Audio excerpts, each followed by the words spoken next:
ndabasuhuje bakozi b'Imana kandi bene data abo dusangiye amakuba n'ubwami no kwihangana muri Kristo Yesu umwami wacu. Imana inezeze imitima yanyu mu izina rya Yesu Kristo umwami wacu. Tugize umugisha uyu mwanya wo kugira ngo tubane mu ijambo ry'Imana hano ku isoko y'ububyutse Imana iduhaye kuri channel yacu yitwa Byuka Torero. Imana ibaho umugisha mu izina rya Yesu Kristo umwami wacu. Tugiye gusoma ijambo riri hano mu gitabo cy'Abefeso ibice 6. Turasoma umurongo wa 10. Imana iduhana umugisha mu izina rya Yesu.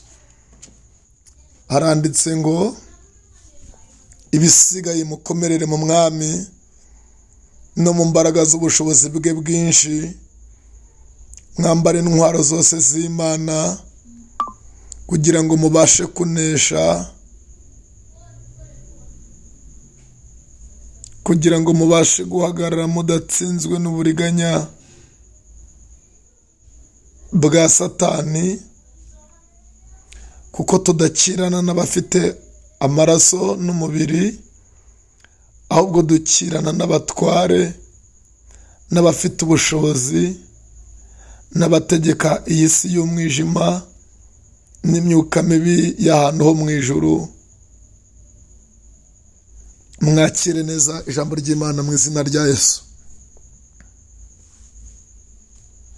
Iri jambo rivuzwe n'umukozi w'Imana Pawulo.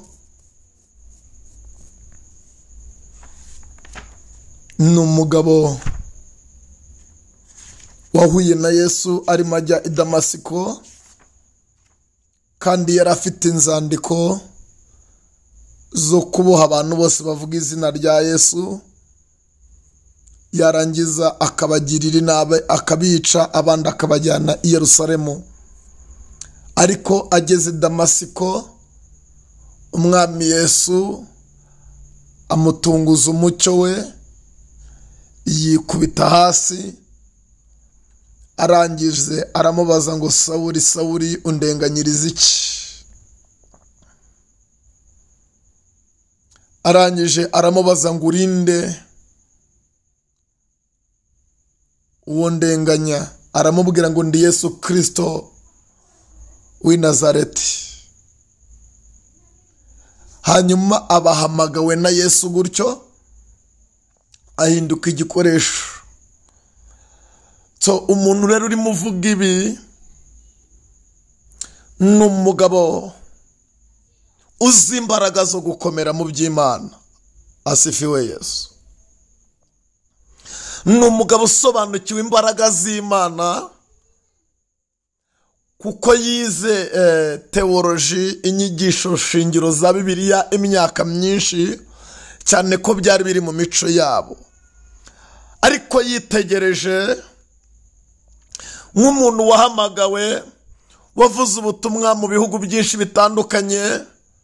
Kuva yahamagarwa yagize imibabaro myinshi, ariko mu gihe cyo kurangiza yandikira itorero ry'Abefeso, arababwira ngo isi yamaze guhinduka, isi yamaze gusaza, isi yinjiwemo n'izindi mbaraga. Abwira abanyetorero, arababwira ngo nimuhindure uburyo bwo gusenga, arababwira ngo ibisigaye nimukomerere mu mbaraga z'umwami,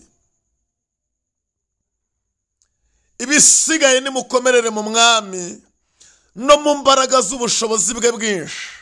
Uyu Pawulo yarazi ubushobozi bw'Imana, yarazi ubushobozi bwa Yesu, yarazi ubushobozi bw'ijuru, yarazi ubushobozi bw'ibiremwa by'umwuka by'Imana. Hanyuma aravuga ngo izo mbaraga ni mubarizo mukomereramo. Hari hadutse imbaraga za filozofi zari nyinshi, hari hadutse imbaraga z'ubwenge zari nyinshi, hari hadutse imbaraga z'amafaranga zari nyinshi, ariko hari hadutse n'imbaraga za regime politike nazo zari nyinshi zikomeye kandi zishe itorero ku rwego rukomeye. Arangije arababwira ngo torero,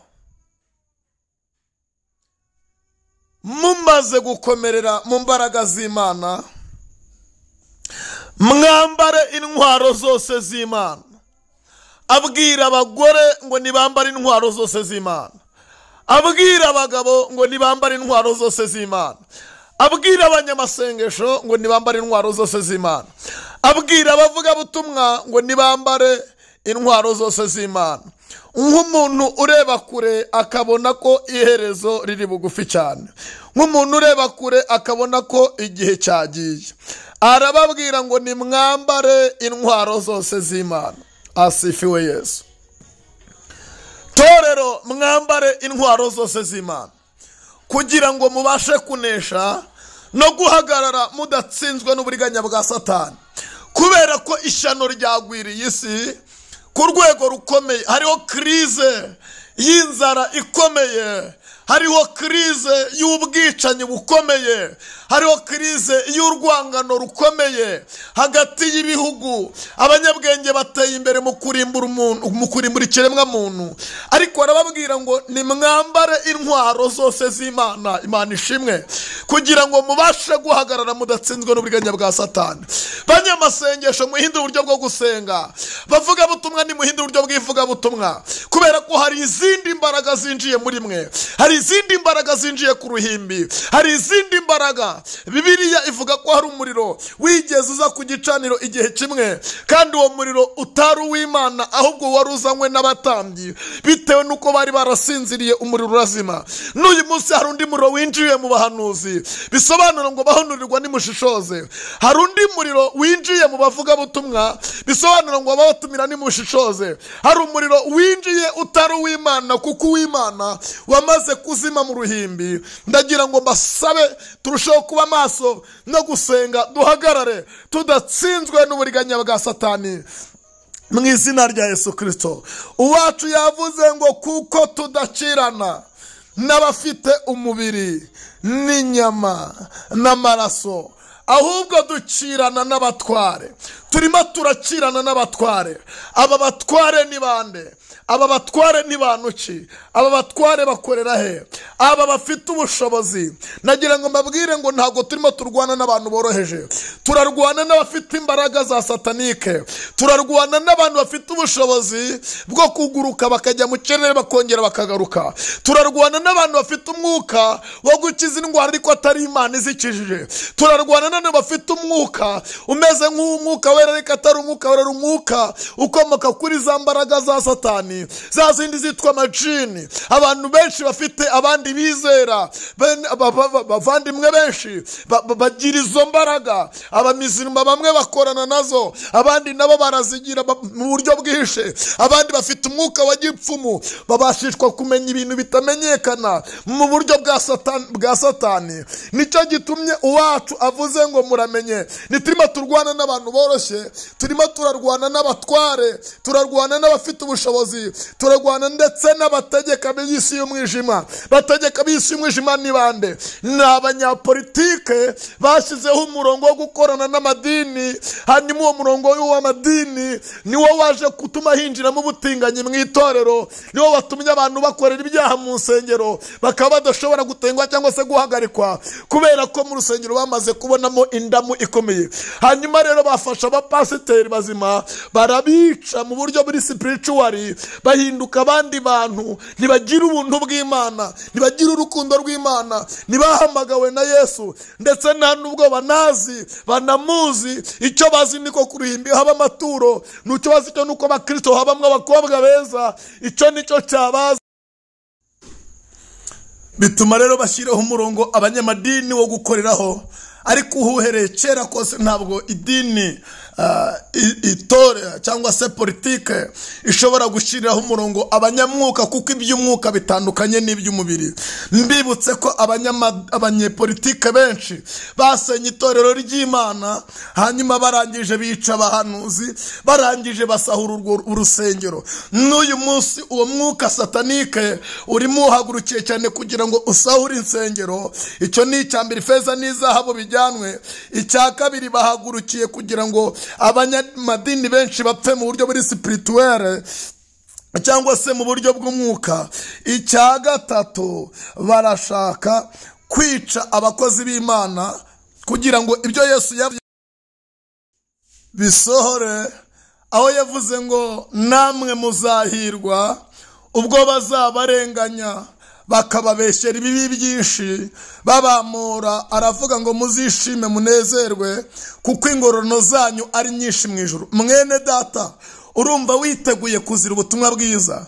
Mwene data, urumva ubanye n'Imana ku buryo umutima uguhamiriza ko uri umwana w'Imana? Iki ni igihe cyo gukanguka, kuko abana b'umwijima bakabije cyane, bakabije cyane. Basambanyi barakabije, abicanyi barakabije, abarozi bakabije kugeza ku rwego binjiye mu rusengero. Nari ndimo mvuga iki? Yemwe bakristo, nimureke dukabye gukiranuka, nimureke dukabye gusenga, nimureke dukabye kubana n'Imana. Kabone n'ubwo abashumba bacu bategutse ku nshingano, kabone n'ubwo abavuga butumwa batakaje icyerekezo, ariko mwebwe ndabinginga kugira ngo mukanguke, natwe turushaho gukabya cyane no kubana n'Imana. Yesu yaravuze ngo iki ni igihe cy'ubutware bw'umwijima. Itorero dukwiriye gukanguka mu izina rya Yesu Kristo. Amen, amen. Reka dusenge, ariko kanguka wongere usubire ku mwanya wawe wo kubana n'Imana. Kanguka wongere usubire mu mwanya wawe. Nta cyaha na gito wakoze Yesu atakubabare. Na Petero wamwihakanye yaramubabariye. Byuka, hanyuma wongere usubire mu mujishi, kuko umwami wacu araje, kandi araje vuba, azanye ingororano mu izina rya Yesu Kristo umwami wacu. Amen. Mana, mu izina rya Yesu Kristo sengeye bene data kugira ngo bakomere mu mbaraga z'ubushobozi bwawe bwinshi, kandi bahagare badatsinzwe uburiganya bwa Satani, kugeza ubwo uzaza mu izina rya Yesu, mu izina rya Yesu Kristo umwami wacu. Haleluya, haleluya. Urakoze mwami, urakoze mwami, mu izina rya Yesu Kristo umwami wacu. Amen, amen, amen, amen. Imana ibaho umugisha abakozi b'Imana, kandi barambura ibiganza. Tubifuriza gukora subscribe hano kuri Byuka Torero, kugira ngo dusangize ubutumwa bwiza bene data, mu izina rya Yesu Kristo. Amen. Yesu abanezeze. Bye.